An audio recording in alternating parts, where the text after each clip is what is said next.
Welcome to episode 3 of the Strength and Speed podcast. I'm your host, Evan Preparis, and with me as always, my co-host, Brenna Calvert. Brenna, you want to say hi? Hey, yep, hey everybody. This is the second time we're recording this because I wasn't recording the first time, so we're going to have to redo the first couple minutes we had of our conversation. Anyway, if you were listening to the music on the way in, that was by Mark Capaldo and Madison Ambush. He's one of my friends that I had growing up that used to be in a band, so he gave us permission to use some of his music. So if you like what you hear, go ahead and head over to iTunes and download some of his songs. We're going to be talking about Logan Nagle and the selection today. For those of you who watched it on the History Channel or maybe have not watched it, you may want to watch the last episode before you listen to this recording. There will be spoilers, so yeah, that's just a heads up for that. This episode is brought to you by Atomic Climbing Holds. Atomic Climbing Holds are great for improving your rig capability, or if you're training to be a rock climber or ninja warrior, or any OCR athlete. They have something great for you. Brenna, what do you think of Atomic? Oh man, I swear by them. I actually have had trouble and issues with rigs recently and here lately. So I am honored to be sponsored by Atomic Climbing Holds with Conquer the Gauntlet protein. But I would recommend going to them. They have everything from wall holds to pull-up boards to different shapes of balls, cones, you name it, that you can hang from. Say, if you want to make a home gym, hang them from your ceiling. Also, you can use them at the gym, interchange them on rigs there, get your practice in one way or another, and you will not have an issue with rigs this year. Also good for, ninja stuff, not just OCR. So definitely check out Atomic Climbing Holds. Yeah, if you do end up placing an order from them, I would definitely head over to their discount section. Sometimes they have free stuff in there that you can add to your order. It's a pretty good deal. Yes. Make sure you check that out. I forgot to last time I ordered. Yes, likewise. Missed out on the good stuff. Anyway, today we have Logan Nagle. Most of you know him as number 19 from the show The Selection on the History Channel. I know him from the Strength and Speed developmental team, which I met him over the last year and got to know him. He also finished third at a hardcore mud run, has won a couple of Noob Sanities events, one of the permanent obstacle course facilities in New York, and he finished 15th at World's Toughest Mudder, covering an awesome 80 miles. Logan, welcome to the show. Hi, thanks for having me. Congrats on World's Toughest Mudder. That's amazing. That, and obviously on the selection, because that's what we're here to mainly talk about. So, Thank you. Yeah, that was Logan's first World's Toughest, too, which is very impressive. Such a high distance. That's crazy. That's awesome. Thank you. So, Logan, the main thing here, we wanted to talk about the selection, the History Channel's TV show. Some might not have seen it yet. Please, can you briefly just describe for us what exactly the basis of this TV show is? What are people going to be seeing? What's the synopsis of it? Sure. The selection is a social experiment that was put on by the History Channel. It takes 30 civilians with no military experience and puts us through different training and courses and different experiences that our 6 instructors would have gone through during their selection processes to become special operations soldiers. And it's testing to see if we have the ability to carry on and push through, adapt, overcome, if we have that mental toughness and that mindset and that brotherhood to actually make it through some of these challenges that our brave men and women overseas have made it through to get to the point that they're at. Wow, amazing. You obviously did a phenomenal job. You're one of the 4 of the 30 people. 30 people started, 4 people finished. You're one of those. Yep. So I think the things we're trying to draw out of this lesson here is mental toughness, right? Because this is not what I would describe as OCR. It's what I would describe as ACE, assessment and selection events, which in my definition covers things like GORUCK, which have several different distances from light to heavy to selection. There's a death race, there's a go-gi, there's these kind of non-standard, almost adventure race type runs that kind of test you through various mental and physical things. So with that being said, really looking to draw out some lessons of mental toughness that we can apply to OCR, both in your training and in your racing. Mm-hmm.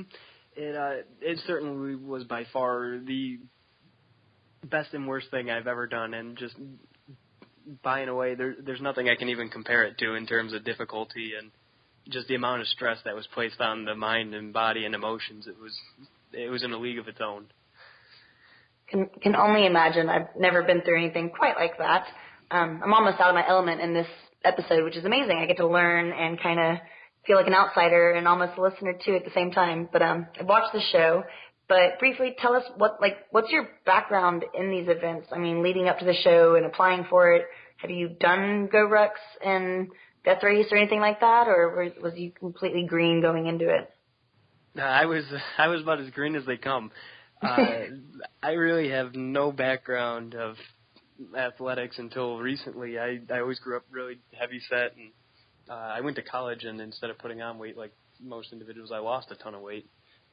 And I did that with the help of one of my buddies in the ROTC. He was trying to get me to get in shape to join him. So I had a little bit of the experience of what he went through. I was able to see some of it, but nothing that would even compare to any of the ACE events or the selection or anything. Just like a taste or a view. The closest thing I've ever come to rucking is my sister has an 80-pound punching bag that she never uses, and so I take that out and do hill sprints, and occasionally I'll do a mile or two with that on my shoulder, but that's the absolute closest I've ever come to putting weight on my back and trying to go distance. That's insane. The first time I did a ruck, I remember walking away from the exercise in that morning and being like, that was seriously one of the worst things I've ever done. Because I did it with a group, and they were moving out at a pretty good pace, so the fact that you could go in there green and just kind of crush it is, I'm like speechless over here. Well, that's what I was going to say, between crushing that and World's Toughest Mudder, not being athletic. It's amazing. And what made you sign up for the show? How'd you hear about it, or what was like, okay, I'm just going to sign up for this because I'm crazy? A little bit of that. Honestly, ever since I've started doing OCRs and such, I like to consider myself a super fan. I'm constantly tracking how everyone's doing and what the results are. I check all the different forums pretty much every day. And after I saw people like Hunter and Cassidy start winning shows and whatnot, I started seeing different applications come out, and occasionally they'd get thrown out on Mud Run Guide or Obstacle Racing Media or other sites like that.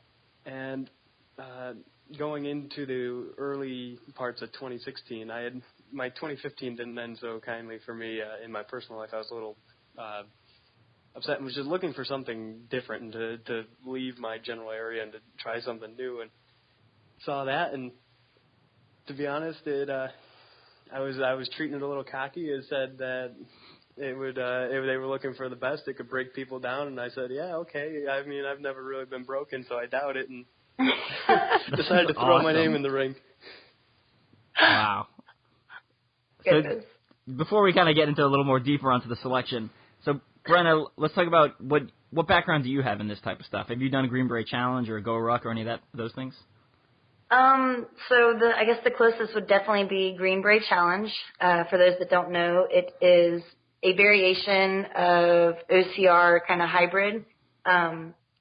Mark Ballas is the owner and race director for that, Army Ranger, and they put on these events that it started originally, I think the first event was team. So it was a team of 4, and it's basically a mix of rucking and different team-based military-style obstacles in a way. They weren't necessarily like walls or monkey bars, but more of like a yoke, a pole that you had hanging sandbags from that you had to carry as a team and say carry it a half mile and then you put it down. And there's certain ones you had to assemble and actually know how to tie knots and assemble a contraption that would move something from point A to point B. So I signed up and I did that as a team, did a girls team and won that in Atlanta. It was actually amazing at this Guardian Center, which was like used for the CDC training of evacuations and things. So there's flooded cities and I mean, it was amazing, but it broke you down and it was the first thing I'd ever done. I love heavy carries and moving heavy things. So I thought I'd breeze through it. And there were moments where I did, but then, I mean, just the teamwork and having to deal with like height differences and things with carry, it was just crazy, but amazing. And I fell in love with it. So I've done a few of the team ones. And then, I just recently did in December, my first 24-hour event was Green Beret Challenge behind enemy lines. And it was actually similar based off of the selection. And it was like a 4-phase event, and we had a ruck and then carries, and then we actually did survival skills, and then we were paired up in teams and had like a mission. So that's basically all I have, but I'm definitely intrigued, and I'm kind of one of those people that, like you said, look, I just want to push my limits and try something new and get out of my comfort zone. And I filled out the application, I think, for the first season, but never heard anything. And then now after watching it, I don't know. I don't know if I'd honestly want to go through that. But, I mean, I guess talking about that, and Evan, you asked me, I know a little bit more details on you, but not too much. You obviously have had a little background. Tell us what your background, for those that don't know, for rucking or military-style events or lifestyle. Yeah, so as far as civilian-type events, I've done the Go Ruck, like the light one, the one that's like 8 hours, fairly easy. It was like 100% completion rate. I've done a Green Beret Challenge once before, and obviously as a military veteran, I've gone through a lot of fairly difficult training courses. So a lot of the stuff on the show, I've done not to like try to take it away, but like I've done the real versions, which are different, and they, there's some aspects that are harder, and there's some aspects that are actually easier, which we'll get into the podcast in a little bit later, but I feel like I may hurt some feelings during this because I have very little sympathy for people for when things get tough. So that's kind of my disclaimer up front. And obviously, Logan, your feelings aren't going to hurt because you went out there and crushed it. But thank you. Yeah, and it doesn't take away at all. I mean, the level of respect I have for you and the instructors who have gone through these, and even my friend there I was talking about, he ended up being a pilot, so like our SEER episode, he went through all of that, and I can't imagine just the amount of respect I have for you individuals is immeasurable. Well, thank you. I appreciate that. What were your initial thoughts when you arrived? Like, I know you said you were feeling pretty cocky going in. Like, how quickly did that last, and kind of how much time did you have from, I guess you flew into the airport and showed up. Did you stay in the hotel a couple nights, or did you just kind of show up and jump right into it? What was the kind of the process there? Yeah, they actually took 40 finalists for casting to Los Angeles, and we got in a van right out of the transport. That was my first flight ever, and so that was kind of new. And I get in the transport van, and the first thing I hear when the doors open is this lady, and she's talking over everyone, and she's great. It's number 27. And she's telling people how she got in trouble on Broken Skull Ranch for actually choking another woman, and they had to like pull her back and everything. And so instantly, any perception I had of who was going to this event was just blown out of the water. I was like, oh, step back. Brenna, did they tell you not to choke people when you were on Broken Skull? Yeah, we weren't allowed to choke people. So apparently, yeah, that's a no-no. And so after that, we sat down in the hotel, and they went to hand us our key cards, and they pulled them out of the pile, and the first name I see right next to mine was Ryan Kent. And so, again, any thought I had of being overly confident or cocky went away so fast. I couldn't believe. I was like, okay, now am I in the right class? Am I showing up with the right people? And we got through casting. People give me a lot of grief about the headband picture on the show. There was 8 or 9 males that were blonde between 20 and 30. there were 7 obstacle course racers, and out of the 40 finalists, I was the 6th individual from New York State, and so if that headband is the only thing that put me, like my picture on the top of the pile, I was going to do it. Got to put yourself one way. That's a good technique. I'm impressed. I like it. Yeah, I think they enjoyed that too during the interviews. But showed up after casting. The 30 of us were crammed into 2 vans and had our heads put down, and we were driven to the site. Got out, unloaded our stuff, and got a little bit of an explanation of the rules. And we're told to hit the sacks at 12:30 in the morning, and we were told to be ready at attention at 0600. And so we were ready that morning and stood, and the instructors never came down until about 9:30. But the whole time we were standing there, I kind of knew that they were going to do something like that, or that would be expected. And so I'm preparing myself for whatever beatdowns to come, and I'm kind of looking around and seeing other people's reactions. And I'm not to be judgmental. I'm looking though, and I'm placing myself above some, and still trying to step back from others. And the cockiness went away after about 8 or 9 hours of the first beatdown there. Cool. Yeah, I think that's pretty normal. You know, whenever you show up to these type of events or schools like that, you're always, or even a starting line of a race, right? I mean, you're always comparing yourself to the guy next to you or the crowd. You're like, okay, I'm better than him, not better than him, and kind of seeing where you fit. But you know, if that was true for these type of events, we wouldn't need them, right? Because the thing that's going to separate people is the ability to persevere when things seem impossible. You know, if you could just do a physical fitness test for these military special operations units, and that would determine who's on the, you know, who makes it and who doesn't, then that's what you do. Like, the reason we have them is because it really tests that mental capability. So, I mean, obviously you proved you're, you know, in the top tier of those people that showed up. So, real quick, for the show process, did you have a lot of time, like, once you knew you were going to be on the show, did you have time to do some extra training and get your, I don't know, your athleticism up? Or was it like, okay, hey, you're on the show and we're flying you out tomorrow. I hope you've been training since we last talked type of thing? Actually, I nearly crushed myself going about it all wrong. I found out that I had a chance to be a finalist with about 4 weeks before they told me to be ready to fly. And so my first thought was, oh, you know, a chance to be on TV. I'm going to Los Angeles for the first time. I've never seen the ocean. I should lose a bunch of weight. I should look shredded and look good.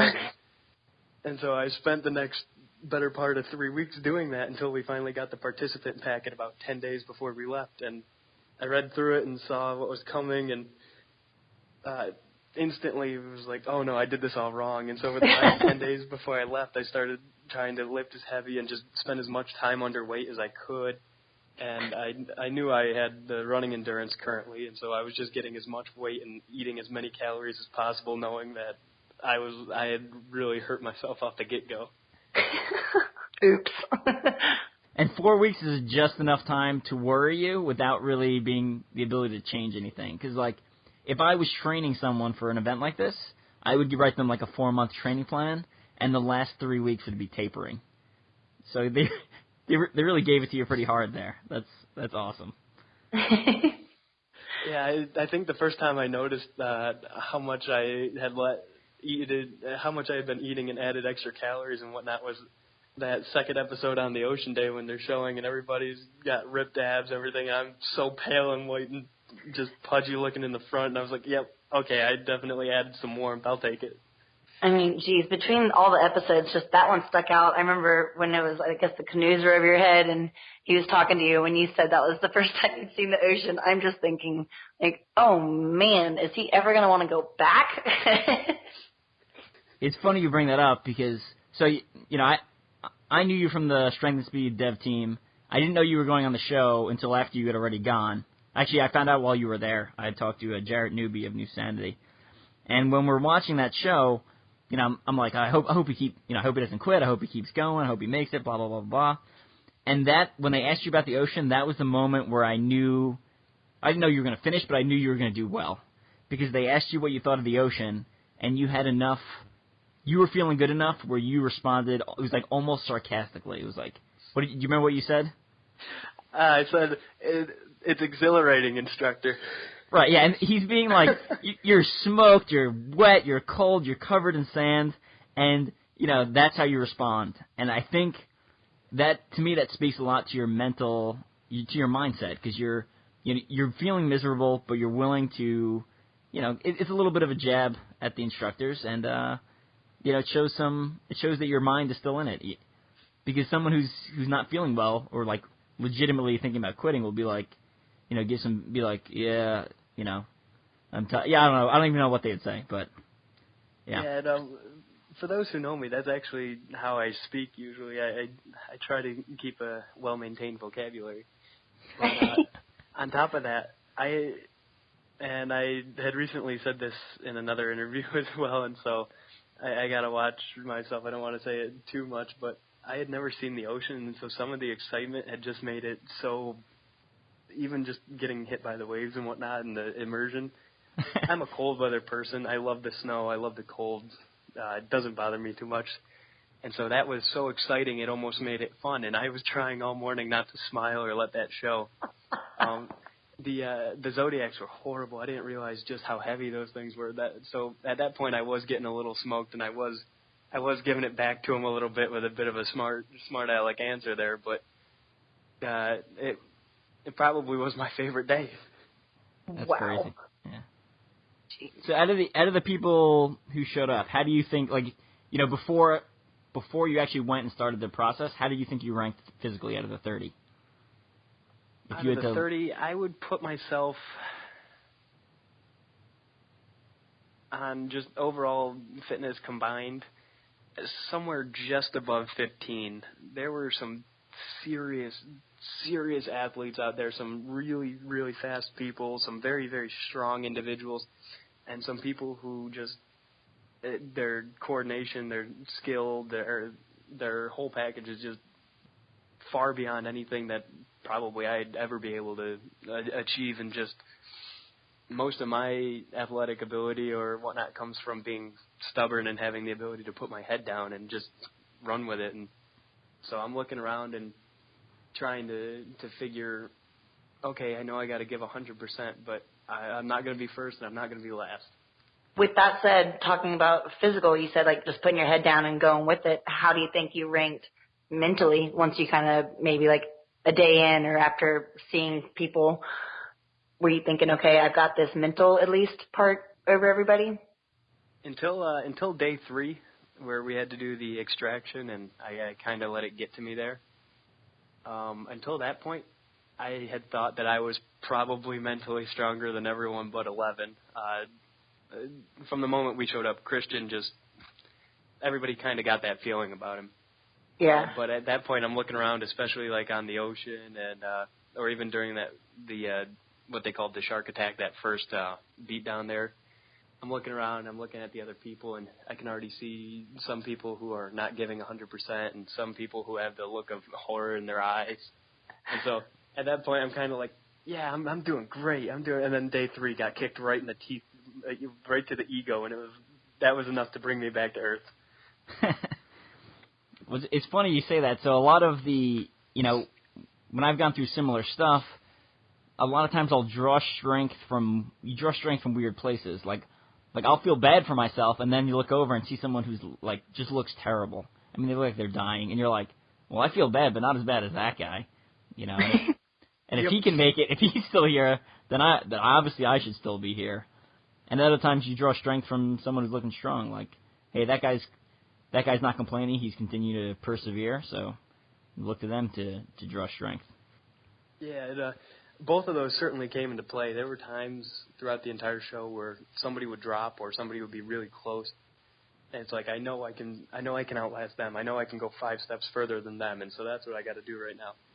And then there were other times where I was hitting just the lowest of lows that I think I've ever been at, and I'm looking over and it's like, wow, this individual is half my size, or this individual is more than twice my age, and they're still they're still pulling weight. Like I got to be able to do that. I can keep up with them. I gotta stick up to them and show I can do it. And so both of those certainly were there. You know, with this being a kind of a mix of, you know, you had Rangers, Green Berets, you had SEALs there, they really pulled in a little bit from every selection course. So you really got like a smorgasbord of stuff there. That being said, what was the hardest and what do you think was the easiest event that you had to go through? The easiest, I'm gonna get torn apart if the instructors ever hear it. The easiest was definitely the cold and the surf immersion and such. Like I said, that's more of where. I'm going to interrupt and let you know now that I know a personal friend that knows some of your instructors. So, yeah, I can make sure they do this for you. They're gonna kill me. But, I'm pretty sure Donnie Bowen's house is like 10 minutes from mine, also. All right. He gave fear a new name the first time I saw him actually demonstrate something at full speed. I had to like wipe my eyes and check and make sure that I had actually seen his hands move. Oh, that was horrifying. But so actually a couple times during the drown proofing day there, I was getting a drink of water or watching whoever was in the pool, and they kept yelling at me to get back to the huddle and share my body heat. I'm sitting there and I was like, oh crap, everyone's freezing. But the hardest part for me, the two hardest things that I would say actually came back to back for me.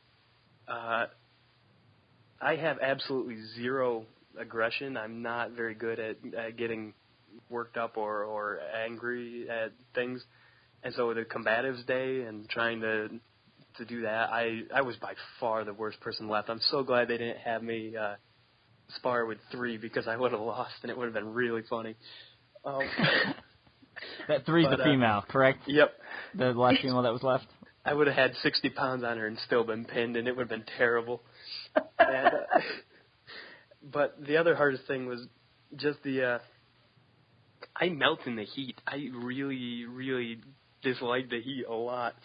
And that day with the boxes, it was so hot out, and everything was terrible. And it wasn't shown on the episode, but I was one of the last people in the box in the heat of the day, and I had to physically dump my goggles because there was so much sweat in them that they were filling, and I was losing my vision and getting woozy, and I just remember getting pulled out of the box and getting ice on my neck and head and groin and being laid down in a puddle of water. And briefly there at that point, one of the instructors actually ripped my patch off and then slapped it back on. I don't know entirely what was going on with that.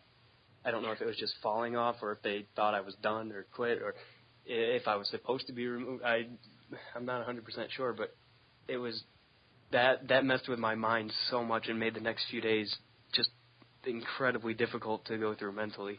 I'm not a big fan of the heat either.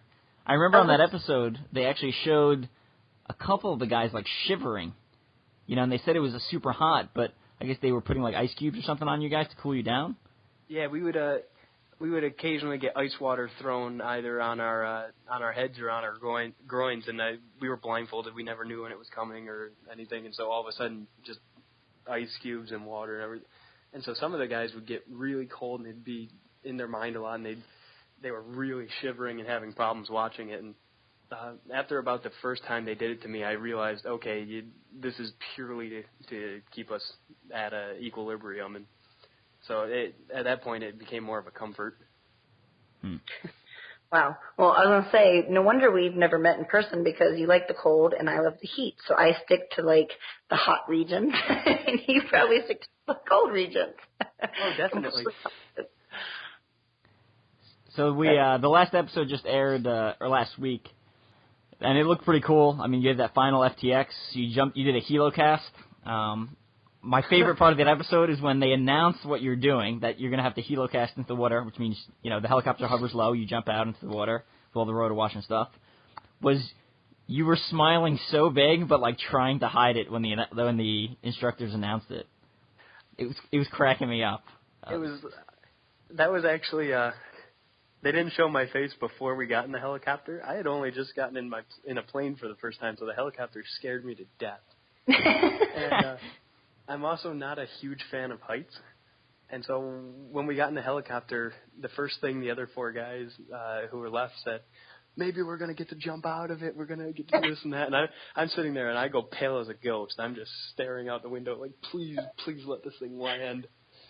And boy, I know Christian and Ryan, so I can just imagine, like, their enthusiasm. Screaming and shaking each other and slapping each other, and I'm sitting in between them trying not to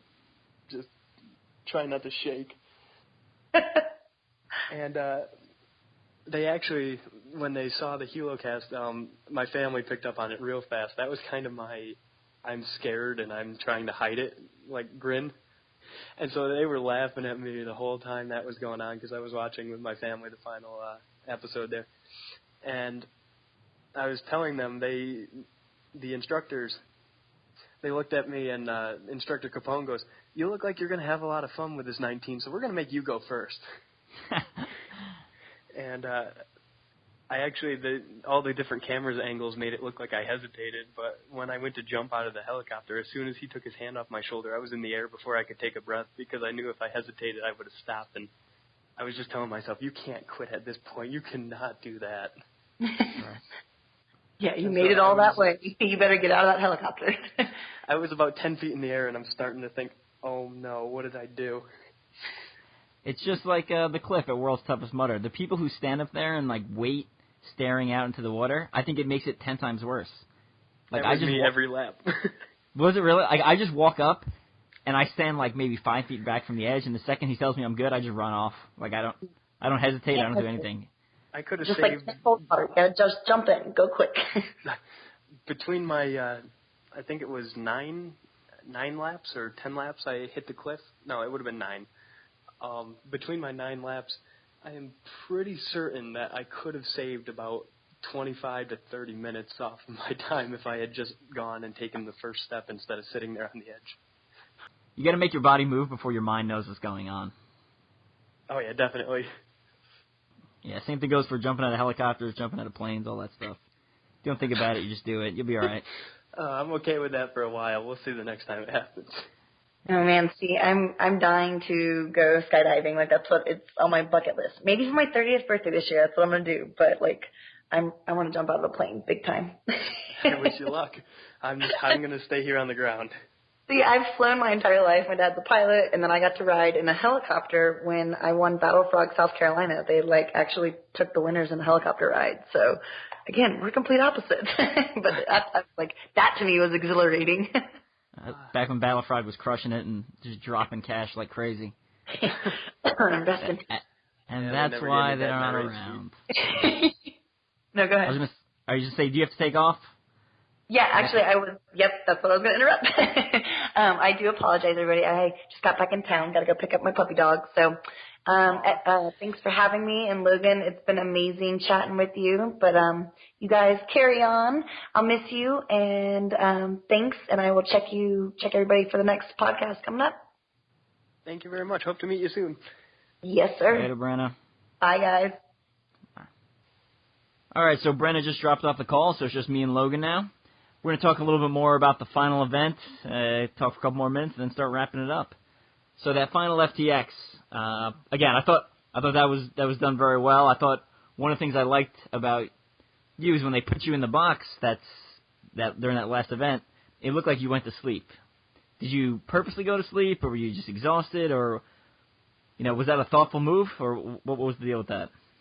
That actually was thought out. We had been cycling through the boxes the entire time. They didn't show it, but that the individual who picked us up from the beach had been in pulling people in one by one in and giving a more advanced interrogation, trying to get like what our mission was and what our objective and all of that out of us. And so we would keep cycling who was in the box with who and which boxes we were in. They were all different sizes and slightly different shapes. And when finally they stopped gathering us for a bit, we started to try and get to the locks at the top, like they showed Christian doing, number 11 there. Mm-hmm. And I guess what had happened earlier in the night was 11 and 2 were angry, and they had kicked at it when one of the captors went to re-screw the box, and it bent it a little bit at the top. And so they, no matter how tight the captors put it, they could keep getting their hands out. Our box that 17 and I were in was too tight to get our hands through. Either that or our hands were too big. But we couldn't get our hands through to the screw. Okay. And 17 had actually said, we got to kick the walls out. We're going to break this.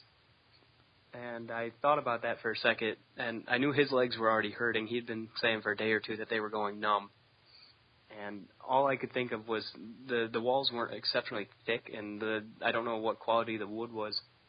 The worst thing in my mind that could happen is that we push back on that, and either our head hits the back or pushes a nail out, or the worst case scenario, one of our feet goes through and basically creates a one-way trap, and so we can't get it back open to whatever creatures are out there. Your foot's probably mangled and bleeding. And in my mind, that would be the end of one of us right there without even getting to attempt whatever was left. And so I convinced 17 that we should let it sit and not kick it as much. And after that, when we started to realize that nobody was moving as much, our box was separated a little further than 12 and 11 and 2 were. So they could whisper back and forth. We had to yell. And when we heard that they were staying put for a while too, I decided, okay, I'm going to see if I can try and get any rust out of this. Yeah, it seemed like a good move, and I like the fact that you thought through some of the second, third-order effects of if you're trying to kick through the box. That's, most people would just think of the best-case scenario and not think of the worst case. I think that speaks a lot to your personality and thoughtfulness. Thank you. I was just so horrified. There was no way I wanted to get pulled from whatever the next event was that we were doing. We didn't know that was the final mission or that was even coming up on the end, and so I sat there and I was thinking about it, and my feet already were hurting, and there was no way I was going to risk adding injury on top to make it any worse. So did you know, obviously you didn't know that was the final event, but how long could the event have been? Because they obviously had to block off a specific amount of time for you, right? They couldn't just be like, you're going to stay here indefinitely. How much longer do you think it possibly could have been? Another 2 days, another week, another month? What did they give you when you were going through the casting process? They told us to be available June 11th through July 11th. Okay. And then come to find out, they weren't going to keep us much past the first weekend of July, so the second or third or whatever that Sunday was. But so it could have been about a week longer, but in our minds, we knew that, we had been told that we could have been there for another 10 to 14 days. Yeah. So I think the fear of the unknown definitely plays a big part in this. I think that's really harder, and I think people don't really understand that when you never know what's coming next. I know a lot of people who have mentally get broken because they don't know what's coming next. They don't know. I don't think you guys had watches on most of the time. Is that correct?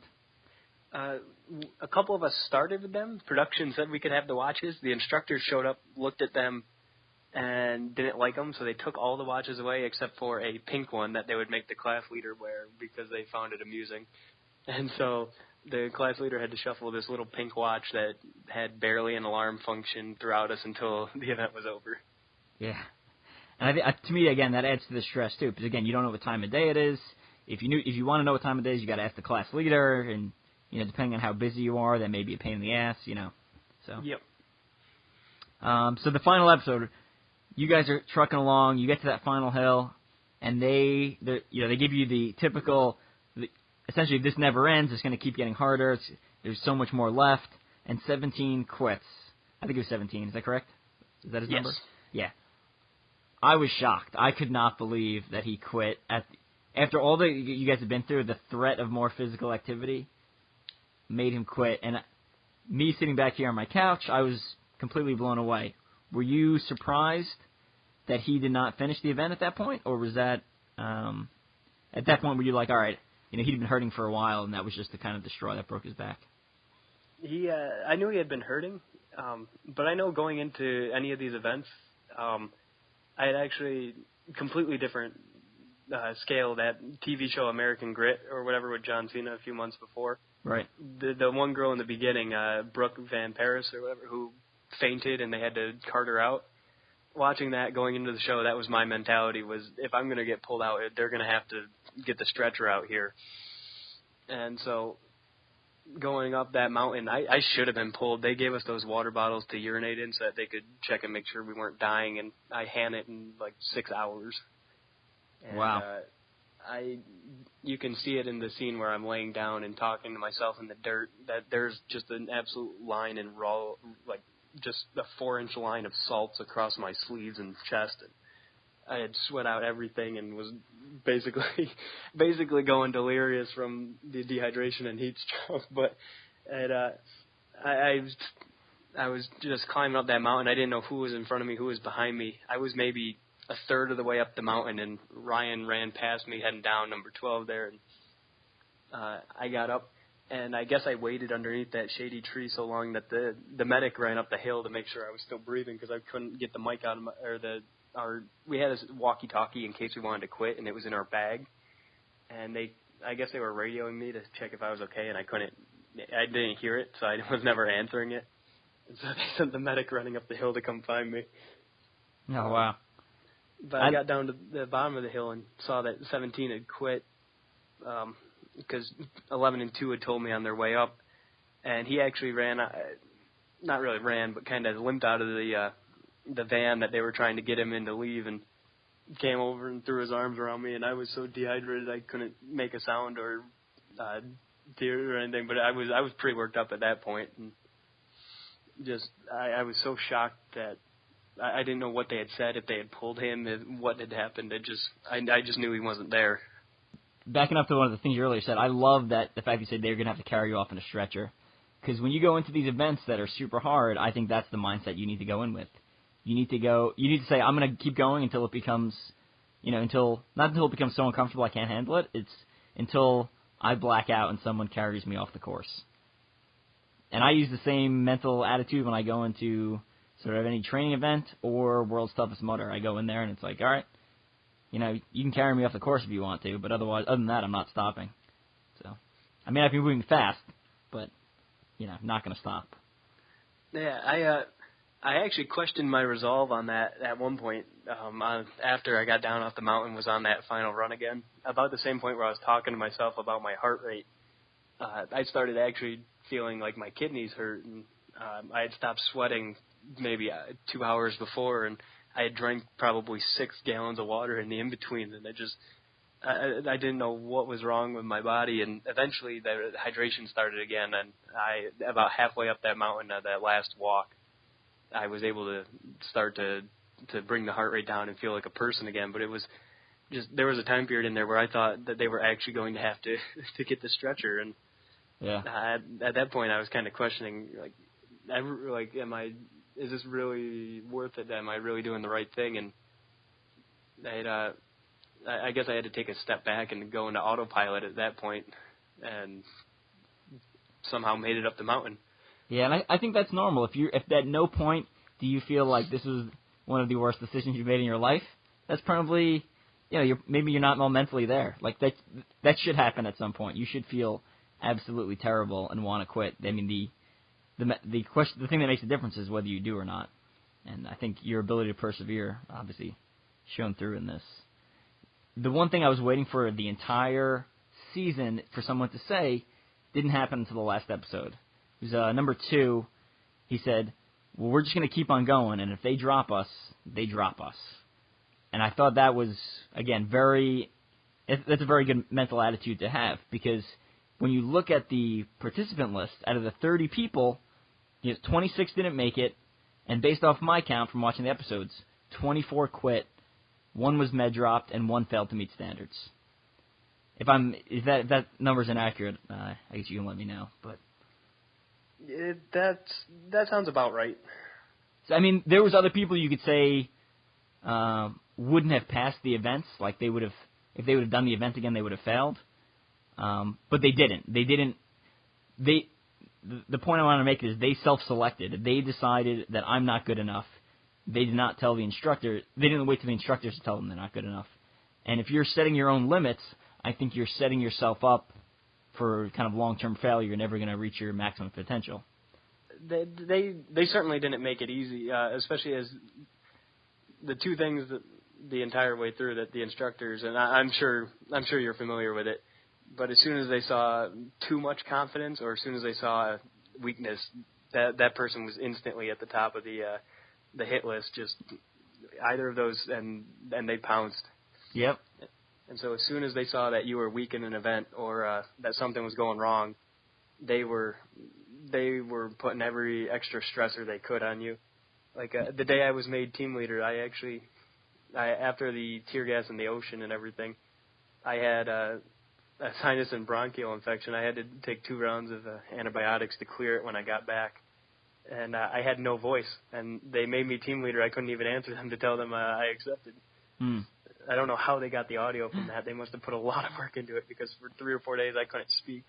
Oh, wow. You know, if you were going to be one of the people who self-selected themselves out, you know, you could have seen your performance at that that team event where you were the leader and been like, oh, well, I didn't do so well, I should quit. Or I think you failed the rope climb, right, with the weighted vest? Is that correct? Yeah, and I mean, they were saying they were going to drop people basically for failure to meet standards, but you didn't. You kept on persevering. Yeah, it's actually, my mom says, because when I finally told her I was applying for a show, she's like, well, if they ask your qualities, make sure they know you're perseverant to a fault. I've kind of always been that way since I was little. If I wanted something or if it was something that was a goal of mine, it didn't matter what the cost was or what the damage was that came with it. It just, I knew I had to get it done. So that's kind of been always the way I've acted. Yeah. I mean, that's the type of people the special operations of the military is looking for. You want some people who are so stubborn and have so much perseverance that even when something seems impossible, they're willing to say, all right, well, I'm just going to keep going until, I hit mission failure. The kind of the extreme examples, the ones most people know from movies and from, big stories is, Black Hawk Down, right? The helicopters crash. They're stuck in the middle of Somalia and Mogadishu. They can't go anywhere. Eventually they fight through the night. They're still alive. Their rescue convoy shows up. There's not enough room for all the soldiers who were staying there overnight, and they had to run out of the city the last couple of miles. At any point, those guys could have, if they would have said, all right, I quit, there's no option to quit there. Yeah. And the same thing goes with the other kind of the big high-profile one is the Bin Laden raid. Helicopter goes down. You're stuck in the middle of Pakistan. Reinforcements are very far away, so it's really not an option. So I think that's what they're looking for overall. Yeah, and what we did, it was probably the first event in my life where I was ever comfortable saying, okay, I finished or accomplished something that other people might not have been able to. But even at that, with everything we've been through and the stories and the way they talk to us and explain things, we knew that we were nowhere near the actual level or the actual experience. And so none of us ever had that confusion, or none of us were ever trying to say, oh, look, I've been there, I've done that. We just, it's hard to explain just how much of a different perspective and how much respect we came out of that experience with. Yeah.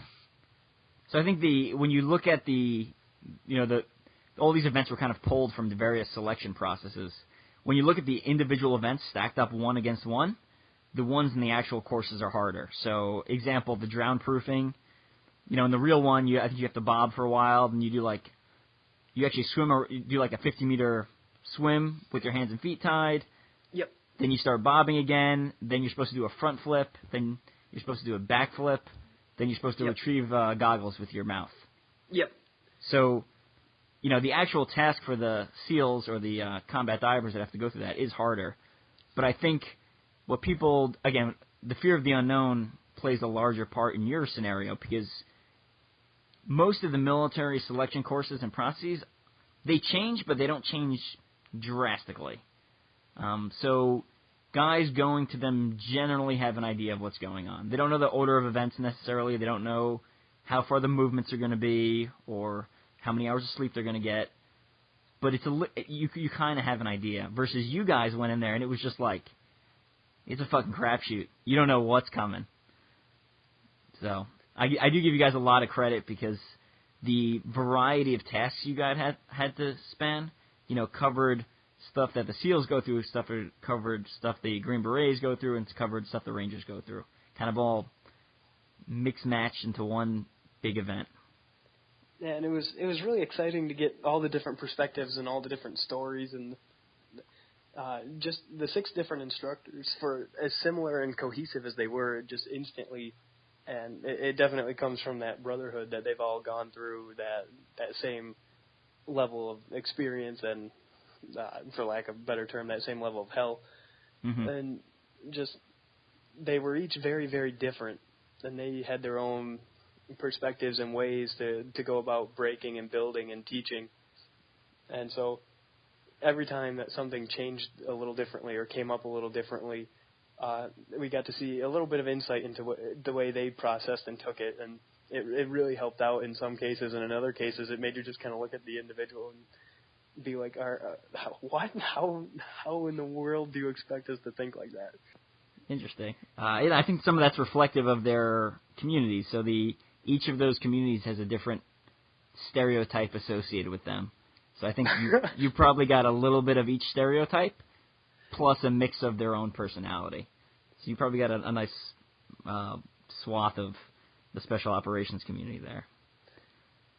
Yeah, it was really exciting, and I just remember all the time hearing the Army guys talk about the SEALs and their hair products and this and that. Yeah, that's 100% accurate. That stereotype is 100% true. I'll back that up. Gotcha. Anyway, so this is based off your experience there. Is it likely to join the military, or more interested in joining the military? It's a very hard question for me. When I was in school, I was doing ROTC for a term, and I felt as if I was doing it for the wrong reasons, because my friend was trying to help me out with my financial problems, and I felt like if that was the only thing that was motivating me to do this, it was wrong and not something that I should do because I'd be a liability. And then after going through this experience and getting a new perspective on it and a new respect for everything, I'm certainly more interested, and I give a lot more credit. I'm certainly more intrigued, but at the same point, I realize where my weaknesses are, and they're big, and they're part of who I am. It's hard to overcome, like my lack of aggression, and I hesitate, I freeze, and those 2 things alone is such a major liability if I were on the line with somebody. Mm-hmm. That's enough to make me think not of me but of the guy next to me. Like I don't want to be a fault for them, and so I'd be interested, but I know there's a certain line that for me personally I would be more of a liability than a help. It's interesting you say that. So I think everyone has their faults, and the guys so the instructors look awesome, right? Because they went through selection a long time ago. They know what's coming. They're physically fit now, and they've had those life experiences. Some of that's developed over the course of 1, the training cycles you'll go through, and then 2, the deployments you go through.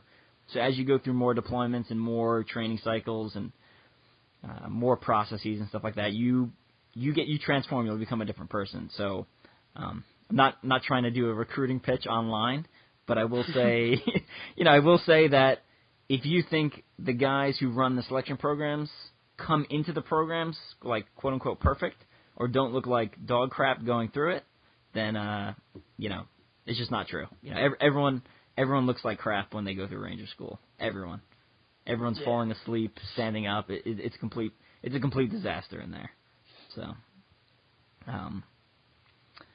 a couple more questions, and then we'll wrap it up. So, as people quit, did you still think about them, or did you kind of reflect on that, or what was your thoughts as people were quitting and you were still standing there? There was a few that got to me. Sometimes I'd see individuals quit or leave, and not to be rude or anything. I appreciate everyone who was there. They're a good group of people, but sometimes the individual would leave, and I'd look, and I either just kind of didn't think about it or just was like, okay, all right, and I knew that would be roughly where the line was and just kind of went. And then other times, I'd look and there was an individual who wasn't there that I didn't realize wasn't there, or was somebody who I thought would go further. And some of those they rather shook me, or I was going through something mentally similar, and then I got spared, or not necessarily spared, but I got a little bit of a reprieve because somebody else beat me to it that thought of quitting. Like the one that I'm specifically talking about there was the day that 3 quit, and I don't think that the show that was on TV entirely did it justice. When 3 pulled off her patch, not only had we done morning PT and then the 2 rucks and come back, we had been doing the different push-ups and whatnot inside of our barracks for about 15 minutes, 20 minutes instead of the 3 on camera, and then we went outside and dunked, and we were going through a grinder for a good 15, 20 minutes of just very, very high stress and everything. And I mean, she was out there a long time before she pulled that patch. And on top of that, they told us to go rest. I had been so exhausted. I fell right into a deep sleep and got woken up half out of that and dehydrated, and nothing was working. My mind wasn't on. I was all sorts of stressed and messed out and just completely in the wrong frame of mind for that beatdown at that moment.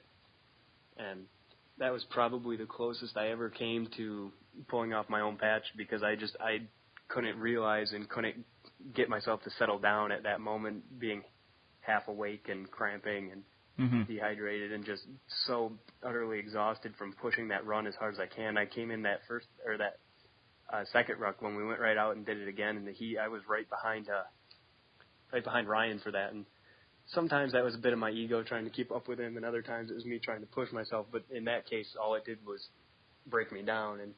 And so, like, in that case, 3 quitting really messed with all of us, but it kind of gave me that second to breathe and almost gave a second life in that respect.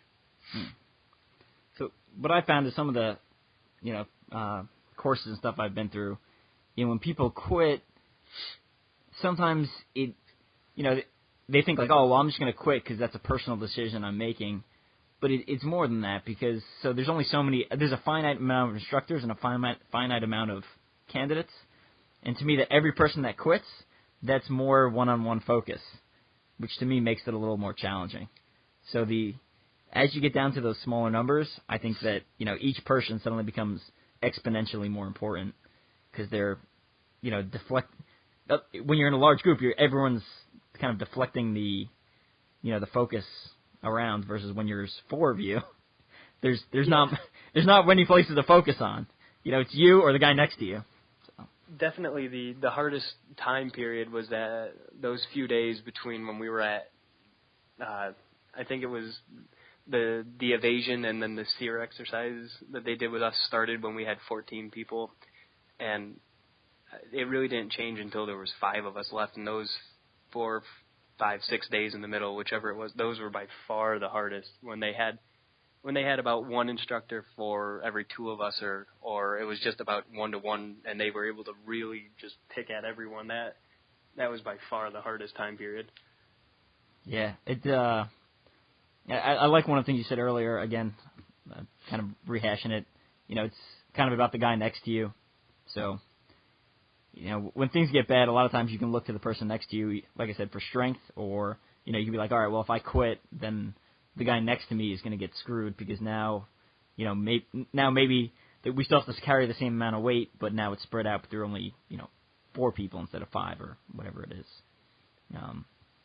So one of the last things you said on the show was, I came looking for answers about myself, but I walked away, and I'm going to paraphrase here, basically with so much more. Yep. So I think that I thought it was a great kind of ending for your segment on the series.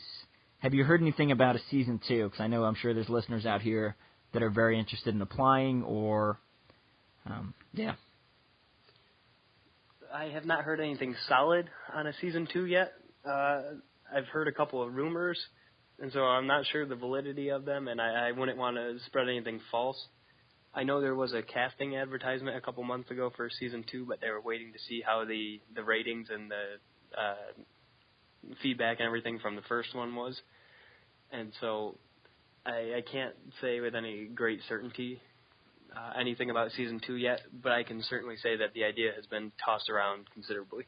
Cool. Well, I guess keep following the OCR pages, and I'm sure we'll see some announcements at some point, whether there is or is not a season 2.